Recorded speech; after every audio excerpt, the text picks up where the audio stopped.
لله نحمده ونستعينه ونستغفره ونعوذ بالله من شرور أنفسنا ومن سيئات أعمالنا من يهده الله فلا مضل له ومن يضلل فلا هادي له أشهد أن لا إله إلا الله وحده لا شريك له وأشهد أن محمدا عبده ورسوله وبعد. Kita sampai pada penyesalan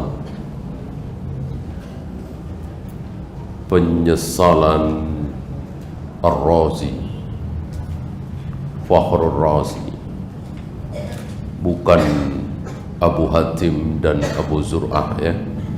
Beliau berdua juga Ar-Razi, tapi beliau berdua belum pernah terkena syubhat ilmu kalam, falasifah. Ini Fakhrur Razi yang mendalami ilmu filsafat luar biasa.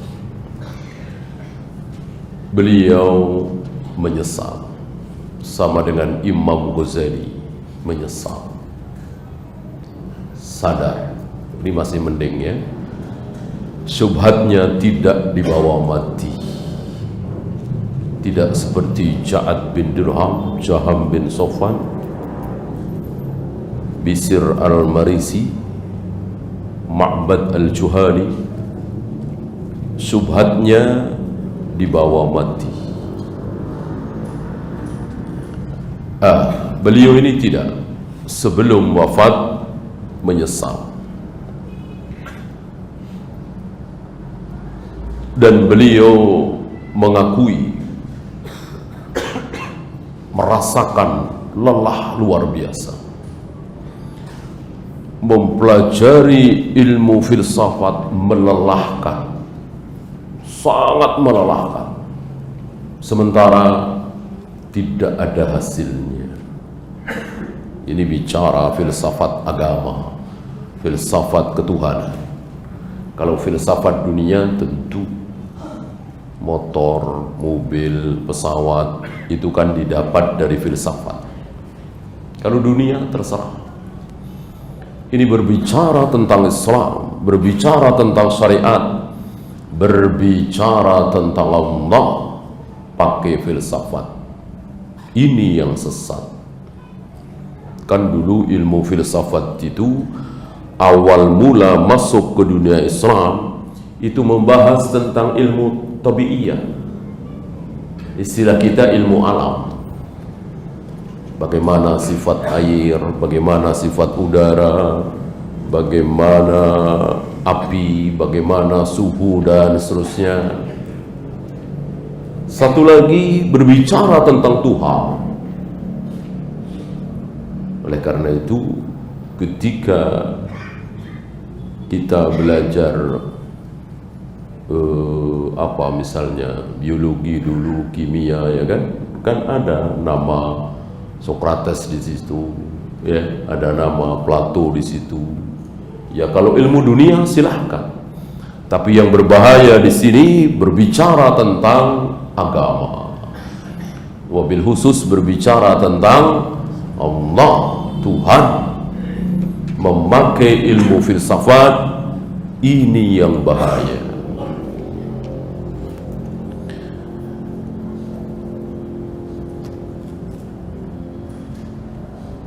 Beliau mengatakan, fama ra'aituha tashfi 'alilan wa la tarwi qalilan. Apa yang aku pelajari tidak bisa menghilangkan dahaga. Jadi masih haus, tidak bisa mengobati penyakit, masih sakit, sadar beliau. Berbicara tentang Tuhan pakai kaidah filsafat. Karena filsafat itu mikir, akhirnya ketemu. Mikir, akhirnya ketemu. Bagaimana ada kendaraan yang memakai roda, lalu roda ini berputar, akhirnya melaju dengan kencang, akhirnya ketemu mobil. Kemudian berpikir bagaimana supaya ditemukan kendaraan yang memiliki semacam sayap, akhirnya bisa terbang dan ketemu. Baguskah? Bagus. Kalau soal dunia, karena memang Allah dan Rasulnya tidak mengajarkan dunia sampai serinci-rincinya. Kenapa? Karena bisa dicari sendiri, bisa difikir sendiri. Beda dengan akhirat, apalagi tentang Tuhan. Mereka ingin samakan. Bagaimana mereka menemukan motor, mobil, pesawat? Mereka ingin samakan bagaimana kita bisa menemukan Tuhan. Mulailah mereka berpikir, akhirnya sampai kepada kesimpulan bahwa Tuhan itu begini, Tuhan ini begini, Tuhan itu enggak mungkin begini, Tuhan itu. Mungkinkah mereka berpikir lalu sampai kepada kesimpulan bahwa Tuhan Allah menggenggam roh? Tidak mungkin. Roh orang yang sudah mati dan roh orang yang sedang tidur, dua-duanya digenggam di telapak tangan Allah. Mungkinkah mereka berpikir sampai ke situ? Tidak mungkin. Tentu itu harus dengan dalil. Itu hanya ada di qala Allah wa qala Rasul. Mungkinkah mereka berpikir, akhirnya menemukan, menyimpulkan bahwa Tuhan itu, Allah itu turun ke langit dunia setiap sepertiga malam? Mungkinkah? Tidak mungkin. Pasti dengan dalil. Dan seterusnya. Allah menciptakan Adam dengan kedua tangannya, Allah akan menggulung langit dengan tangan kanannya, Allah akan menampakkan betisnya. Itu mereka ketahui dengan cara berpikir mustahil, tidak mungkin. Lalu beliau mencoba mengimani, menerima apa adanya. Ayat-ayat Allah berbicara tentang Allah Ar-Rahmanu 'alal arsy istawa, ilaihi yas'adul kalimut thayyib wa la yuhituna bihi ilma, laisa kamitslihi syai'. Mulailah beliau menerima apa adanya ayat-ayat Allah, bahwa Allah dengan kedua tangannya menciptakan Adam. Naik ke Allah apa? Al-kalimut thayyib, kalimat-kalimat yang baik. Naik berarti Allah di atas, dan seterusnya.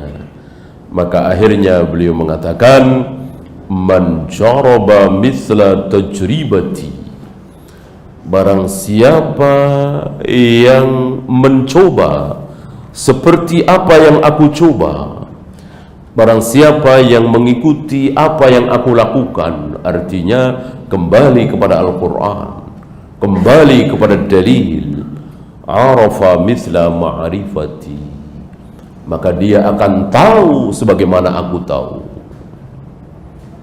Beliau mengajak kepada orang-orang, mungkin teman-teman beliau, murid beliau yang masih terjebak dalam paham filsafat, untuk meninggalkan ilmu filsafat, kembali kepada dalil, kembali kepada wahyu Al-Quran dan Sunnah. Fatajiduhum hiyara muttaribin, laisu ala yakinin min amrihi. Mereka terombang-ambing, mereka sendiri tidak yakin. Ahli filsafat itu dengan berbagai macam teori yang mereka ucapkan, mereka sendiri tidak yakin. Oleh karena itu filsafat yang satu, ahli filsafat Filosof yang satu dengan yang lain bersatu padu apa saling menyalahkan? Saling menyalahkan. Sama-sama ahli filsafat, saling menyalahkan, saling mengkafirkan. Sama dengan sesama firqah itu, saling menyesatkan. Lihat antara Asy'ariyah dengan Mu'tazilah, lihat antara Khawarij dengan Rafidah, lihat antara Qadariyah dengan Jabariyah. Kan satu ke barat, satu ke timur, satu ke selatan, satu ke utara. Yang satu mengatakan bahwa manusia itu bebas sebebas-bebasnya, segala sesuatu atas pilihan dia, Qadariyah. Yang satu mengatakan manusia itu majbur, jabar, dipaksa oleh Allah, tidak punya pilihan. Satu ke barat, satu ke timur, saling menyalahkan, saling mengkafirkan.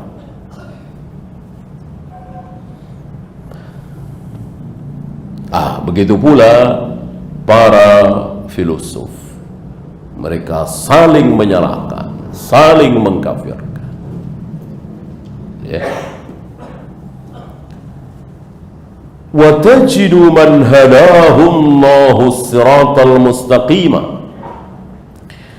Sementara akan engkau dapati orang yang diberi hidayah. Kembali bahwa semuanya adalah hidayah. Hidayah bukan karena dia saking cerdasnya, saking rajinnya, saking uletnya, tidak. Hidayah. Ada orang cerdas yang dapat hidayah? Ada orang cerdas yang sesat? Ada orang bodoh dapat hidayah? Ada orang bodoh yang sesat? Ada. Berarti tidak bisa jadi patokan, kan? Tidak bisa jadi patokan. Asal cerdas pasti dapat hidayah? Gak bisa. Tidak bisa dipastikan seperti itu.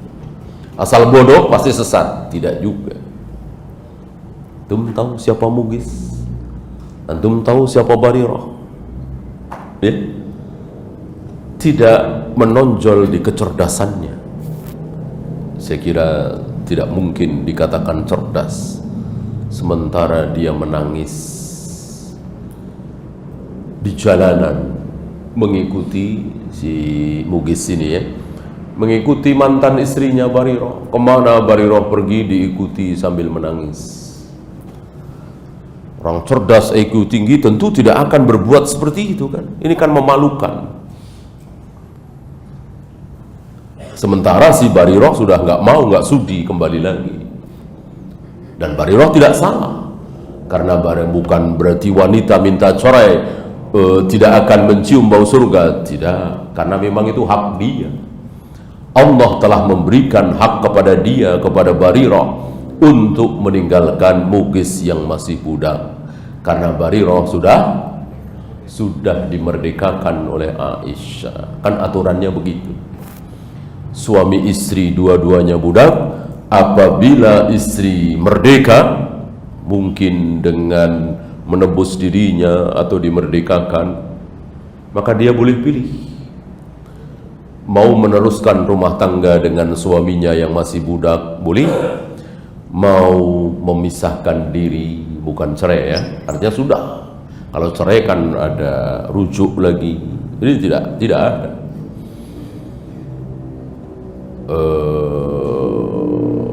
Pisah begitu saja, fasah. Berhak bagi Barirah karena sudah merdeka untuk meninggalkan Mughis. Sementara Mughis luar biasa cintanya kepada Barirah. Nah, seperti itu keadaan. Terus menangis sambil berjalan mengikuti Barirah. Sahabat bukan ini? Dua suami istri ini sahabat bukan? Sahabat bertemu dengan Nabi SAW. Kan Nabi yang menasihati Barirah, mengusulkan kepada Barirah, meminta kepada Barirah untuk kembali kepada Mughis, tapi ditolak oleh Barirah. Maka tidak bisa disimpulkan bahwa seluruh sahabat itu cerdas seperti Abu Hurairah, seperti Ibnu Mas'ud, seperti Ibnu Abbas, seperti Abdullah bin Amr bin As, Anas bin Malik. Tidak semuanya seperti itu. Tapi Mughis dan Barirah terkena subhat apa tidak? Tidak. Ahlus sunnah bukan. Ahlus sunnah. Salaf bukan. Salaf. Dijamin masuk surga apa tidak? Dijamin. Masuk dalam keumuman At-Taubah ayat 100, radhiyallahu anhum wa radu'an wa adda lahum jannah. Allah ridha kepada mereka, mereka ridha kepada Allah. Allah jamin mereka pasti masuk surga. Termasuk. Sementara Imam Syafi'i tidak termasuk. Imam Bukhari, Imam Malik, Abu Hanifah tidak masuk di situ. Radhiyallahu anhum wa radu'an wa adda lahum jannah, tidak masuk. Mughis dan Barirah masuk. Ini dia.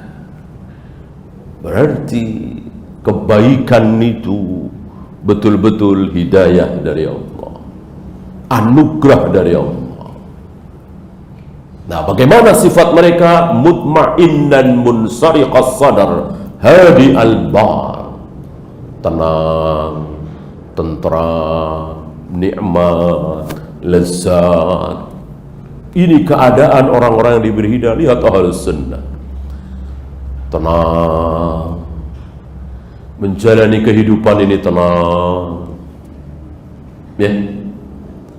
Waktu sholat, cari nafkah, tenang, nggak ribut-ribut, nggak kasak kusuk, nggak takut, ya, nggak ada khawatir. 2019 gimana nih nasib kita? Nggak ada begitu, nggak ada apa-apanya. 2019 nggak ada apa-apanya, tidak ada apa-apanya, tenang, ya. Saya teringat tahun 90-an, 95, bahkan sampai tahun 2000, tenang, nggak ada apa-apanya. Yang kasak kusuk hizbiyin, harakiyin, kaum salaf tenang, belajar kitab, belajar manhaj, belajar akidah, tenang. Kan berapa kali mereka melewati pemilu, tenang, nggak ada apa-apanya. Nah, baru sekarang ikut ribut-ribut, ya. Maju apa mundur ini? Mundur. Masuk salaf kecil sekali dunia itu. Bangkai kambing, sampah. Siapa mau jadi, gak ada urusan. Baik buruknya negeri ini lebih bergantung kepada pemimpin apa kepada rakyat. Nah, itu dia. Mereka nggak paham. Seolah yang akan merubah negeri ini menjadi baik itu presiden. Tidak, rakyat. Jalilnya jelas. Surat Ar-Ra'd, surat As-Sajdah jelas bahwa Allah akan merubah nasib rakyatnya dulu, merubah diri mereka, bukan merubah pemimpin. Ini sifat Ahlus Sunnah, tenang. Diawali oleh Nabi SAW. Bagaimana tenangnya Nabi di saat para budak itu disiksa habis-habisan, tenang. Dan Nabi memberikan ketenangan padahal disiksa habis-habisan. Khabbab bin Arad, Ammar bin Yasir, Sumayyah, ini budak-budak Islam disiksa habis-habisan. Nah, Nabi sedang tiduran, berbantalkan burdah beliau di naungan Ka'bah, didatangi oleh Khabbab. Tentu Khabbab tidak tenang. Kan Khabbab tidak ada apa-apanya dibanding dengan ilmu Nabi. Nabi tenang. Khabbab ketakutan. Ala tad'u lana, ala tastansiru lana. Kenapa engkau tidak berdoa kepada Allah ya Rasul, mohon pertolongan untuk kami ya Rasul. Kami para budak muslim disiksa habis-habisan. Nabi memberikan ketenangan. wallahi demi Allah la yutimmannallahu hadzal amr, demi Allah, Allah akan menyempurnakan urusan ini, dakwah Islam ini, hatta yasirar rakibu min San'a ila Hadramaut, sampai ada seorang pengendara dari San'a sampai Hadramaut, dia tidak takut apa-apa kecuali kepada Allah. Apa ini? Apa ini? Memberikan ketakutan apa harapan? Harapan. Bukan dakwah salaf memberikan ketakutan. Awas nanti, awas salah pilih ya, awas, awas. Ini membuat ketakutan kaum muslimin, orang-orang awam. Mestinya nggak ada apa-apanya, tenang. Sibukkan diri dengan ilmu, amal, ibadah, dakwah. Sibukkan diri mempelajari akidah, manhaj. Cukup. Ada lebih dari itu? Tidak ada. Cukup. Selebihnya urusan dunia. Yang jualan-jualan, yang bekerja-bekerja di kantor, yang bertani-bertani. Di luar urusan manhaj, akidah. Ini dia. Tepat ucapan beliau. Tenang. Ya. Yaqra'u fi kitabillahi wa fi sunnati rasulih sallallahu alaihi wasallam. Mereka membaca Alkitab, Al-Quran, membaca sunnah Nabi sallallahu alaihi wasallam. Ma asbatahu Allahu li nafsihi minal asma' was sifat. Apa yang Allah tetapkan pada dirinya, apa sifat Allah, apa nama Allah, fayusbit, dia ikut menetapkan. Ma mana'aka an tasjuda lima khalaqtu biyadayya. Wahai iblis, kenapa engkau tidak mau sujud kepada Adam, padahal Adam telah aku ciptakan dengan kedua tanganku. Ini lihat, kedua tanganku. Isbat. Ahlus sunnah ikut isbat, fayusbit. Allah memiliki tangan berapa? Dua. Kata siapa? Kata Allah. Selesai. Selesai. Lihat Mu'tazilah, lihat Asy'ariyah, Maturidiyah, apalagi Jahmiyah, pusing, lelah, capek. Dibahas apa ini tangan Allah, ini apa yang dimaksud. Tidak mungkin tangan seperti pengertian kita sehari-hari. Begini, melelahkan. Kalau itu baik, tentu para sahabat yang pertama kali membahasnya. Dan ada tempat untuk bertanya, ya Rasul, tolong jelaskan kepada kami, tangan Allah itu maksudnya apa? Apa susahnya? Para sahabat nanya seperti itu. Gak ada satupun riwayat sahabat bertanya kepada Nabi tentang tangan Allah, tentang wajah Allah, tentang jari Allah, telapak kaki Allah, genggaman tangan Allah. Tidak ada satupun. Padahal itu bertebaran di Al-Quran, disabdakan oleh Nabi sallallahu alaihi wasallam. Sahabat tidak ada yang bertanya sedikit pun. Lihat antum ayat-ayat yang diawali dengan yas'alunaka. Itu kan banyak kan? Dihitung oleh Ibnu Abbas kira-kira 12 atau 13. Ya. Yas'alunaka anil khamri wal maisir, yas'alunaka anil ahillah, yas'alunaka an syahril haram, yas'alunaka anil mahiyyu. Muhammad, mereka bertanya kepada engkau tentang khamar, tentang judi, tentang hilal, tentang bulan haram, tentang darah haid. Adakah yas'alunaka an wajhillah, yas'alunaka an istiwa'illah, yas'alunaka, mereka bertanya kepada engkau ya Muhammad tentang wajah Allah, tentang wajahku. Mereka bertanya kepada engkau ya Muhammad tentang tanganku, tentang jariku. Tidak ada. Tidak ada. Kembali kepada kaidah tadi. Lau kana khairan lasabakuna ilaih. Nah, ini Ini yang dibahas oleh Mu'tazilah, Jahmiyah, Jabariyah, Asy'ariyah, Maturidiyah. Mereka membahas tentang tangan Allah itu apa, wajah Allah itu apa. Para sahabat tidak membahas, cukup mengimani bahwa Allah betul-betul menciptakan Adam dengan kedua tangannya. Berarti Allah punya tangan apa tidak? Ya otomatis. Masuk dikatakan Allah menciptakan Adam dengan kedua tangannya dan Allah tidak punya tangan. Rusak nggak itu? Tentu rusak. Ya, coba ajak orang Asy'ariyah, Maturidiyah, Mu'tazilah untuk mengimani ayat tadi. Anda beriman dengan ayat ini? Saya yakin jawabnya beriman. Menurut Anda, dengan apa Allah menciptakan Adam? Nah, coba kira-kira jawabnya apa?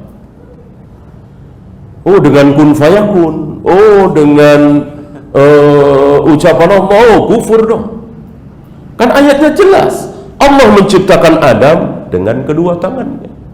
Aku telah ciptakan Adam dengan kedua tanganku. Anda mengatakan Allah menciptakan Adam dengan tiupan misalnya, ya. Sementara Allah sendiri yang mengatakan, aku telah ciptakan Adam dengan kedua tanganku. Keterlaluan kalau mereka mengatakan Allah menciptakan Adam bukan dengan tangannya. Ini sudah vulgar, sudah menentang. Nah, mungkin mereka tidak berani, maka mereka akan mengatakan, iya, Allah menciptakan Adam dengan kedua tangannya. Nah, insya Allah sampai di sini mereka akan ikut. Allah menciptakan Adam dengan kedua tangan Allah. Sampai di situ. Sampai di situ Allah menciptakan Adam dengan kedua tangannya. Sudah, hentikan sampai di situ saja. Sudah, imani itu bahwa Allah menciptakan Adam dengan kedua tangannya. Udah, jangan kemana-mana. Imani, karena memang bunyi ayat seperti itu. Bagaimana tidak kita imani? Ya, kalau diteruskan, jadilah yang kita bahas kemari. Ada takwil, ada tasbih, ada taktil, ada tafwid, semuanya batil. إِذْ لَا أَحَدَ أَعْلَمُ مِنَ اللَّهِ بِاللَّهِ. Karena tidak mungkin ada seseorang yang lebih tahu tentang diri Allah melebihi Allah sendiri. Yang paling tahu tentang Allah siapa? Tentu Allah sendiri. Allah sendiri yang paling tahu. Orang yang mengatakan bahwa Allah tidak punya tangan, tentu Allah akan mengatakan, lah aku sendiri yang mengatakan. Siapa yang lebih tahu tentang diriku? Tentu aku lebih tahu dari kalian semua. Aku menciptakan Adam dengan kedua tanganku. Ya.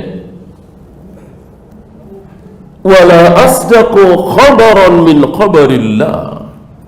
Dan adakah khabar, adakah kalimat berita yang lebih benar dari berita dari Allah? Sampai di sini mereka tentu terima, harus terima. Apakah ada khabar, informasi yang lebih benar dari Allah? Tentu tidak ada. Khabar paling benar adalah khabar yang keluar dari diri Allah.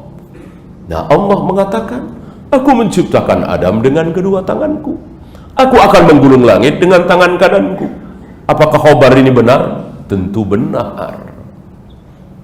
Bagaimana khabar ini tidak benar? Pasti khabar ini benar. Nah, orang yang mengatakan bahwa Allah tidak punya tangan, berarti khabar ini tidak benar. Berarti Allah dusta.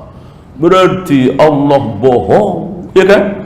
Orang nggak punya tangan kok aku menciptakan Adam dengan kedua tanganku. Apa kalau nggak bohong? Maha suci Allah dari sifat bohong. Wala asahhu bayanan min bayanillah. Adakah yang lebih sahih, yang lebih fasih dari keterangan Allah? Tidak ada. Keterangan yang paling fasih, keterangan yang paling sahih adalah keterangan yang datang dari Allah. Pas, benar, tepat. Mana dalil? Beliau bawakan beberapa dalil di surat An-Nisa, di surat An-Nahl, banyakkan di surat An-Nisa ya.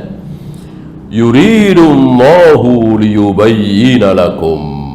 Allah ingin menerangkan kepada kalian. Allah tidak punya tangan, tapi Allah mengatakan, aku menciptakan Adam dengan kedua tanganku. Berarti Allah ingin menerangkan apa ingin menyesatkan? Nah, lihat. Udah tahu nggak punya tangan, tapi bilang aku ciptakan Adam dengan kedua tanganku. Berarti Allah menyesatkan dong, bukan menerangkan. Ya, jelas itu. Padahal tidak mungkin kan Allah menyesatkan. Allah justru ingin menerangkan bahwa aku betul-betul memiliki tangan dua, yang dengan kedua tanganku itu aku ciptakan Adam. Ya. Maka makhluk terindah, terbagus adalah Adam. Kenapa? Karena diciptakan langsung oleh kedua tangan Allah. Sementara yang lain tidak ada. Hawa tidak, Isa tidak, seluruh kita manusia tidak. Kan ada 4 ya. Tanpa ayah, tanpa ibu, tanpa ibu dengan ayah, tanpa ayah dengan ibu, selebihnya dengan ayah dengan ibu. Ya, Adam, Hawa, Isa. Selebihnya kita semua dengan ayah dengan ibu. Kemudian masih di suratun Nisa, yubayyinullahu lakum an tadillu. Allah menerangkan kepada kalian agar kalian tidak sesat. Allah terangkan kepada kalian agar kalian tidak sesat. Maka Allah terangkan seterang-terangnya. Tanganku dua, aku memiliki wajah, aku memiliki tangan kanan, aku memiliki telapak kaki. Diterangkan dengan seterang-terangnya. Agar apa? Antadillu. Maksudnya alla tadillu. Agar kalian tidak sesat. Justru mereka ingin sesat. Mereka memilih sesat. Sudah jelas dikatakan Allah menciptakan Adam dengan kedua tangannya. Mereka memilih sesat, mengatakan Allah tidak punya tangan. Wa nazzalna 'alaikal kitab. Ini An-Nahl ya. Kami turunkan kepadamu Alkitab ya Muhammad, tibyanan likulli syai', menjelaskan segala sesuatu. Segala sesuatu apa? Segala sesuatu apa? Segala sesuatu kan berarti semuanya. Tentang pesawat, tentang mobil, tentang handphone. Begitu? Tentu tidak. Segala sesuatu yang dimaksud agama. Urusan agama, urusan sholat, urusan puasa, urusan akidah, urusan manhaj, urusan semuanya itu kami turunkan di Alkitab. Barangkali pertanyaan selanjutnya apa? Kan disebut di sini Alkitab, Al-Quran. Kami turunkan kepada engkau Al-Quran untuk menjelaskan segala sesuatu tentang agama ini. Pertanyaan selanjutnya apa? Kan tadi kan masalah wudu, masalah sholat, masalah tayamum, kan semua agama semua itu. Semuanya dijelaskan oleh Al-Quran. Pertanyaan selanjutnya apa? Eh?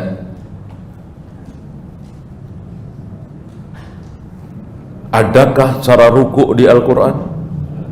Adakah cara sujud di Al-Quran? Nah, tidak ada kan?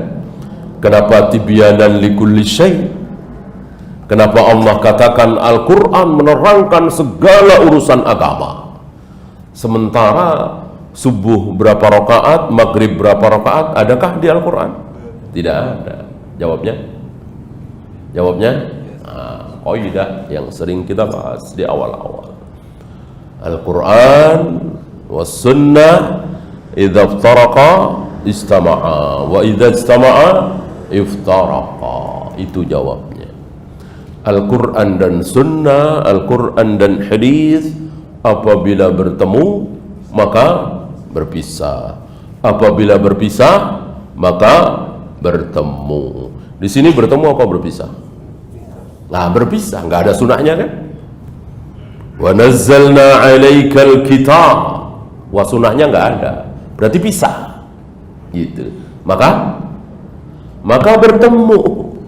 Maka yang dimaksud Alkitab di sini adalah Al-Quran dan Sunnah. Karena kata sunnahnya nggak ada, berarti masuk. Berarti Al-Quran dan Sunnah masuk di sini. Maka kesimpulan dari ayat ini, segala urusan agama sudah ada di Al-Quran dan Sunnah. Tidak usah apa? Tidak usah ngarang, tidak usah berpikir, tidak usah menghabiskan waktu untuk memutar otak tentang urusan agama ini, karena sudah ada semuanya di Al-Quran dan Sunnah. Ya, itu maksud ucapan Imam Syafi'i. Saya kira beliau bukan pertama menukil juga. Apa? Al-ilmu haddatsana. Al-ilmu haddatsana. Ilmu itu haddatsana. Dari siapa? Dari siapa? Haddatsana Yahya bin Ma'in, kata Imam Bukhari. Haddatsana Ali bin Madini. Haddatsana Yahya Al-Qattan. Haddatsana Ahmad. Haddatsana Sufyan bin Uyainah. Haddatsana Abu Hurairah. Haddatsana, terakhirnya Rasulullah. Jadi semuanya ke Rasulullah. Itu yang dimaksud oleh Al-Imam Syafi'i. Ilmu itu haddatsana, haddatsana. Di luar itu, di luar haddatsana, min wasawisyis syaitan, waswas syaitan. Menurut saya, menurut logika saya, menurut iman saya, menurut ini min wasawisyis syaitan, waswas syaitan, tiupan syaitan, hembusan syaitan. Maka salah satu yang ditakuti oleh para ulama, salah satu yang membuat berat para ulama, apa? Yang paling dihindari oleh para ulama, kecuali kalau terdesak, apa? Ijtihad. Ijtihad kan berarti dari ra'yunya. Karena di Al-Quran nggak didapati, di As-Sunnah tidak didapati, ucapan para sahabat juga tidak ada tentang masalah ini. Maka mereka berijtihad. Ini sulit, ini berat bagi mereka. Ya, dan itu ada walaupun tidak banyak. Yang paling banyak masalah apa? Perselisihan paling banyak adalah masalah faraid, masalah pembagian waris. Dengan kasus yang sulit, ada seorang mati tidak punya anak. Kalau punya anak laki-laki sudah selesai, mudah ya. Tidak punya anak tapi punya saudara seibu, ya. Kemudian ayahnya sudah meninggal, ibunya masih ada dan seterusnya. Ini sulit sekali karena tidak didapat di Al-Quran, tidak dapat di Sunnah. Maka berselisih, mereka beristihad. Kan memang harus ada jawabannya. Orang kasusnya ada, kan, butuh jawaban. Orang-orang awam kan butuh jawaban. Gimana nih? Ada orang mati tidak punya anak, meninggalkan ini sulit. Ada itu. Maka tidak boleh sembarang orang, harus betul-betul imam. Dan ini berat bagi mereka. Walaupun Allah janjikan kalau salah tetap dapat pahala berapa? 1. Tapi kan syaratnya imam. Idza ijtahadal imam, kata Nabi. Apabila seorang imam berijtihad, kan tentu tidak, para ulama itu tidak seperti kita. Kalau kita kan terlalu pede ya. Saya kan sudah 9 tahun di pesantren. Saya kan S1, saya kan LC, saya kan PD gitu. Para ulama tidak. Ya. Apakah Imam Syafi'i menyatakan dirinya sebagai imam? Perlu bapak-bapak ketahui ya, sekarang saya sudah jadi Imam Syafi'i ya. Tidak. Beliau juga tidak merasa bahwa beliau imam. Begitu pula yang lain. Di sini mereka merasa berat. Ya. Sementara hari ini sebagian anak-anak muda, Al-Quran tidak dibaca, hadis tidak dibaca, Bukhari belum selesai dia baca, Muslim belum selesai dia baca. Ada permasalahan, ada pertanyaan, langsung beristihad. Menurut saya, ini yang terjadi hari ini. Ar-Ruwaibidah. Hari ini kita saksikan para Ruwaibidah.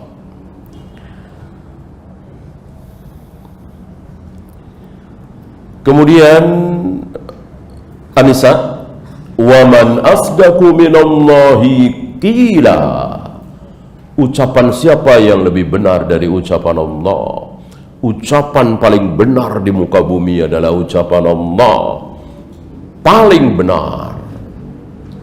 Bagaimana Allah, seandainya Allah tidak punya tangan, lalu mengatakan akan aku gulung langit dengan tangan kananku. Apa ucapan ini benar? Batal ayat ini.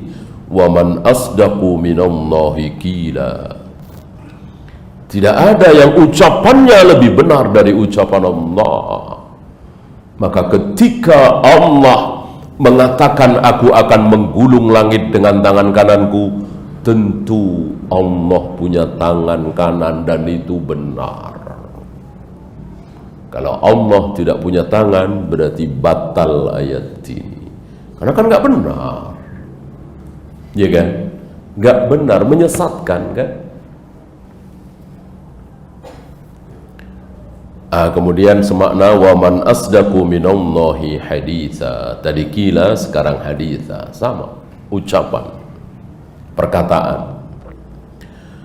Fa hadhihi al-ayatu wa ghayruha tadullu ala anna Allah yubayyina lil khalqi ghayatal bayan. Menurut ayat-ayat tadi dan ayat-ayat lain, banyak sekali sabda Nabi menunjukkan bahwa Allah ingin menerangkan kepada makhluknya dengan keterangan yang benar, yang sederhana. Nah, ciri ahlus sunnah itu sederhana. Pembahasan ahlus sunnah itu sederhana.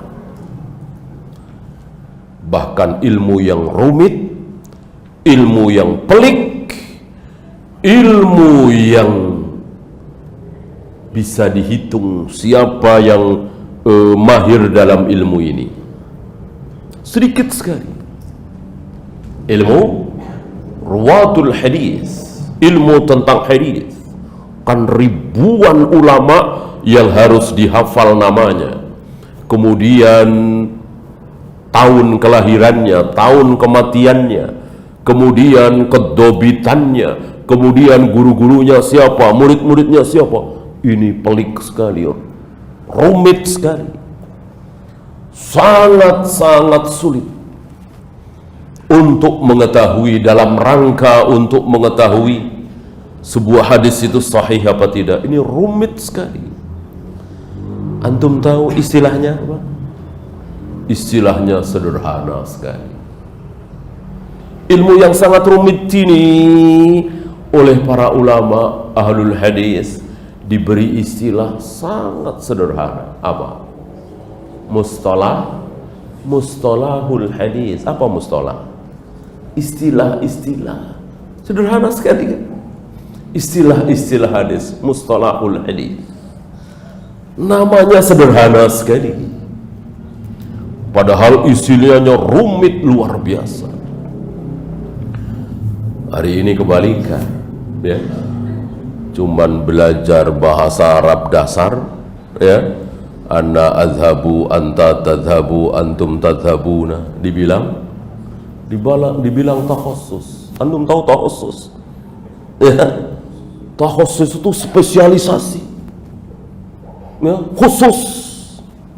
Ngambil S2, S3, dokter jantung, itu takhassus. Ini tinggi sekali takhassus itu. Isinya ana azhabu, antum anta tadhabu, ya, anti tadhabina. Sederhana sekali. Pelajaran madrasah, ya, kelas 3, kelas 4 kan begitu tuh. Nah, ini bedanya dengan para ulama tawadhu. Ilmu yang begitu rumit luar biasa, ya, istilahnya sederhana sekali. Isinya luar biasa itu, ya. Isinya luar biasa ilmu hadis. Bayangkan ribuan nama, ya. Harus hafal satu persatu. Si fulan begini, si fulan begini, maka sedikit sekali ahlul hadis itu, sedikit sekali, sangat-sangat sedikit yang dari mereka akhirnya diketahui ternyata utlubul ilma walau bisin bukan sabda Nabi. Hubbul watan minal iman, cinta tanah air sebagian dari iman, ternyata bukan sabda Nabi. Ikhtilafu ummati rahmah, perbedaan pendapat di kalangan umatku adalah rahmat, bukan sabda Nabi. Mengadzankan bayi yang baru lahir tidak dilakukan oleh Nabi, artinya hadisnya dhaif, dan seterusnya dan seterusnya. Dari jerih payah mereka,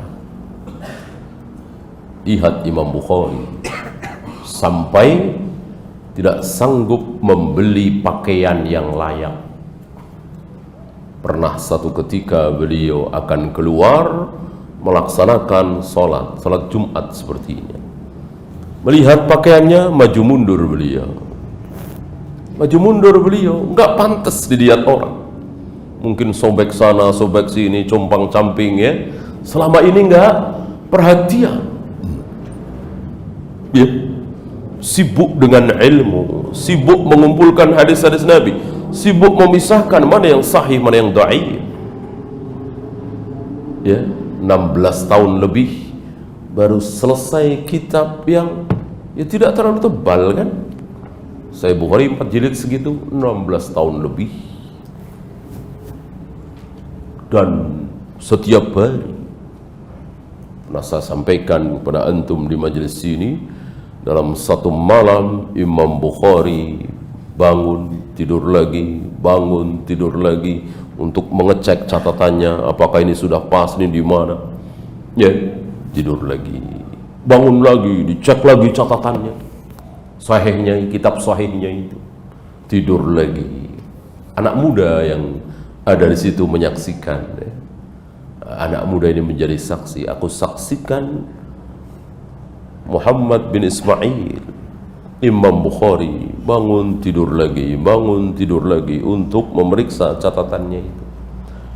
Berapa? 8 kali. Ada riwayat makanan 18 kali. Itu satu malam. Itu yang ketahuan oleh si anak muda ini. Ya. Nah, bagaimana hari ini ada seorang muslim mengatakan tidak memperdulikan mana yang sahih, mana yang dhaif. Tidak menghormati jasa-jasa imam ahlul hadis. Di antaranya adalah Imam Bukhari. Wa a'zamu ma yahtajul khalqu ila bayanihi ma yata'allaku billahi ta'ala. Dan yang paling dibutuhkan, hal besar yang paling dibutuhkan oleh makhluk, kita semua manusia, untuk diterangkan, sangat butuh diterangkan. Hal terbesar yang paling butuh diterangkan apa? Tentang diri Allah. Kita butuh keterangan. Kita butuh diterangkan seperti apa solat yang benar, seperti apa wudu yang benar, bagaimana jual beli sesuai sunnah Nabi, bagaimana melempar jumroh yang benar. Itu butuh diterangkan. Bagaimana tentang Allah, ini jauh lebih butuh, hal yang paling dibutuhkan gitu. Oleh karena itu Abu Jahal, Abu Lahab dan teman-temannya tawaf apa tidak? Tawaf. Sa'i juga, mencium Hajar Aswad juga. Artinya Abu Jahal, Abu Lahab beribadah, ya, melakukan kebaikan-kebaikan. Tapi Abu Jahal, Abu Lahab kekal di neraka karena tidak tahu Allah itu seperti apa. Hal terbesar yang mereka harus tahu, mereka tidak tahu. Allah bersemayam di arsy, mereka nggak tahu. Allah turun ke langit dunia setiap sepertiga malam, mereka tidak tahu.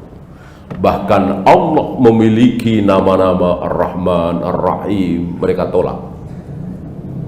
Kan salah satu sanggahan mereka, ledekan mereka, hinaan mereka kepada Rasulullah apa? Muhammad tidak konsekuen, Muhammad mincela-minceli. Kenapa?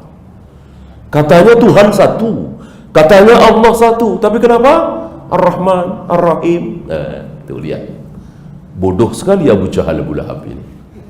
Ya, katanya Allah satu, kenapa Ar-Rahman, Ar-Rahim, Bismillahirrahmanirrahim? Ada Ar-Rahman, ada Ar-Rahim, dua dong. Bodoh Abu Jahal, Abu Lahab. Allah tidak ditolak, Allah tidak ditolak, Rabbul Alamin tidak ditolak, Ar-Rahman ditolak, Ar-Rahim ditolak. Itu yang menyebabkan Abu Jahal, Abu Lahab kekal di neraka selama-lama. Oleh karena itu, ketika terjadi perjanjian Hudaybiyah antara Rasul dan para sahabat di satu pihak dengan kafir Quraisy di pihak lain, dipimpin oleh Abu Sufyan. Waktu itu Abu Sufyan masih kafir. Perjanjian Hudaybiyah diawali oleh Nabi dengan kalimat Bismillahirrahmanirrahim. Apakah Bismillahirrahmanirrahim dari awal sampai akhir ditolak oleh kafir Quraisy? Tidak. Yang ditolak cuman Ar-Rahman Ar-Rahimnya. Bismillahnya tidak ditolak, karena bagi mereka Bismillah kalimat yang hak. Maka mereka mengatakan coret Ar-Rahman, coret Ar-Rahim, kami nggak kenal. Ganti apa? Bismillahi Allahumma. Lihat, Bismillahi Allahumma, kalimat hak apa kalimat batil? Kalimat hak. Bismillahi Allahumma, dengan namamu ya Allah, kira-kira terjemahannya seperti itu. Bismillahi Allahumma, dengan namamu ya Allah, kalimat hak, dikenal oleh Abu Jahal, Abu Lahab, ya. Tetapi yang lain ditolak. Ini kekufuran Abu Jahal, Abu Lahab. Jangan sampai ada seorang muslim bernasib seperti Abu Jahal, Abu Lahab, ya. Ar-Rahman diterima, Ar-Rahim diterima, Al-Malik, Al-Qudus diterima. Begitu Allah bersemayam di atas arsy, ditolak. Apa bedanya coba? Apa bedanya? Mirip-mirip kan? Ini diterima, ini ditolak. Padahal semua sifat Allah, semua nama Allah. Allah menciptakan Adam dengan kedua tangannya, ditolak. Ya, Allah turun ke langit dunia setiap sepertiga malam, ditolak. Yang Ar-Rahman Ar-Rahim diterima. Berarti menerima sebagian, menolak sebagian. Apa? Kufur.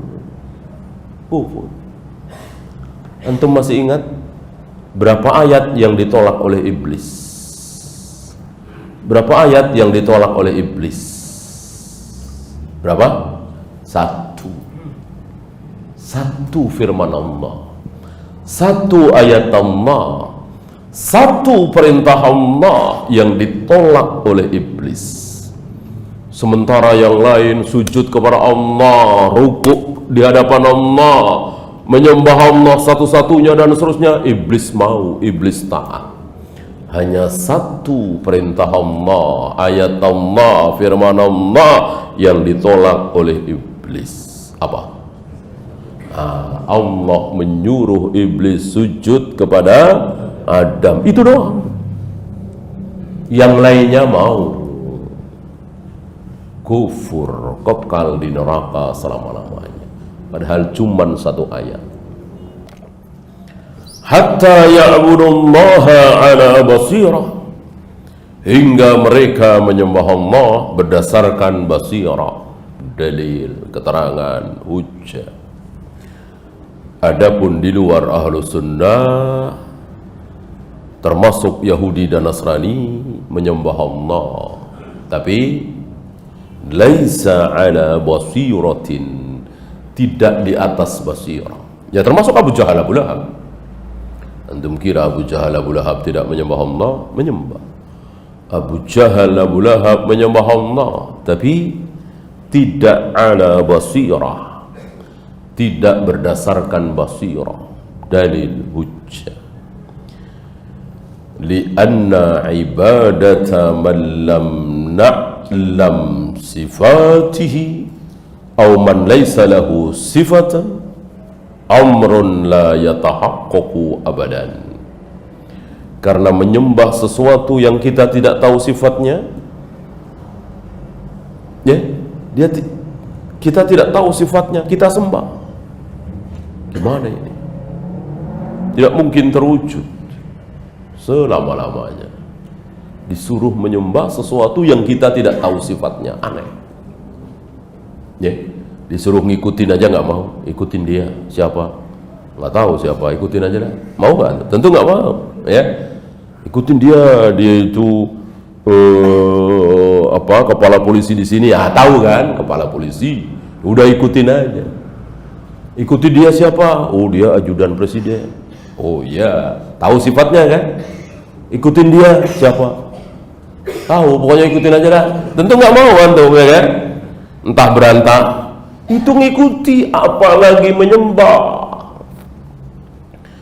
Bagaimana kita menyembah Allah sementara kita tidak tahu sifat-sifat Allah? Maka luar biasa mempelajari sifat-sifat Allah, ini ilmu yang luar biasa. Fala budda an ta'lama min sifatil ma'budi ma taj'aluka taltaji'u ilaihi wa ta'buduhu haqqan. Maka tidak boleh tidak, engkau harus mengetahui sifat yang disembah, ma'bud, sifat zat yang disembah harus tahu. Nah, ketika tahu tenang kita, menyembahnya tenang karena tahu siapa Allah. Wallahu a'lam. Ya, itu saja. Ada pertanyaan silakan.